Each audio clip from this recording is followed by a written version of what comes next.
ಪುನಃ ಭಿಕ್ಷೆ ಬೇಡ್ಕೊಂಡೆ ನಿಂತಿರ್ಬೇಕಾ? ಧರಣ ಮಾಡಿಕೊಂಡು ಸರ್ಕಲ್ಗಳಲ್ಲಿ ಕೂತ್ಕೊಂಡು ಧರಣ ಮಾಡಿಕೊಂಡು ಭಿಕ್ಷೆ ಬೇಡ್ಕೊಂಡು ನಿಂತಿರ್ಬೇಕಾ? ಈ ಪರಿಸ್ಥಿತಿ ಬೇಡ. ದಯಮಾಡಿ ನಾನು ಸರ್ಕಾರವನ್ನು ಒತ್ತಾಯ ಮಾಡೋದೇನು ಅಂತ ಅಂದರೆ, ಈ ಯೋಜನೆಯನ್ನು ಕೈ ಬಿಡಿ. ಇಲ್ಲದೆ ಹೋದರೆ ನಾವೆಲ್ಲರೂ ಕೂಡ ಉಗ್ರ ಹೋರಾಟ ಮಾಡಲೇಬೇಕಾಗ್ತದೆ. ಕಾವೇರಿಗಾಗಿ ಅನೇಕ ಹೋರಾಟಗಳಾಗಿದೆ. ವರುಣಾ ನಾಲೆ ಸಮಸ್ಯೆ ಬಂದಾಗ ಬೆಂಗಳೂರಿನಿಂದ ಮಂಡ್ಯದಿಂದ ಬೆಂಗಳೂರಿಗೆ ಚಡ್ಡಿ ಮೆರವಣಿಗೆ ಮಾಡಿದ್ದು ಇತಿಹಾಸ.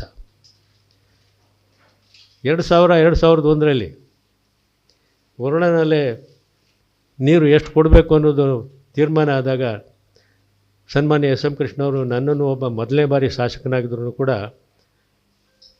ಆ ಸಮಿತಿನಲ್ಲಿ ಹಾಕಿದರು. ನಾವು ಒಂದು ವರದಿಯನ್ನು ಕೊಟ್ವಿ. ಒಂದು ಬೆಳೆಗೆ ಮಾತ್ರ ವರುಣಾ ಭಾಗಕ್ಕೆ ನೀರು ಕೊಡಬೇಕು ಅಂತೇಳಿ. ಇವತ್ತು 2 ಬೆಳೆ ಬೆಳೀತಾ ಇದ್ದಾರೆ.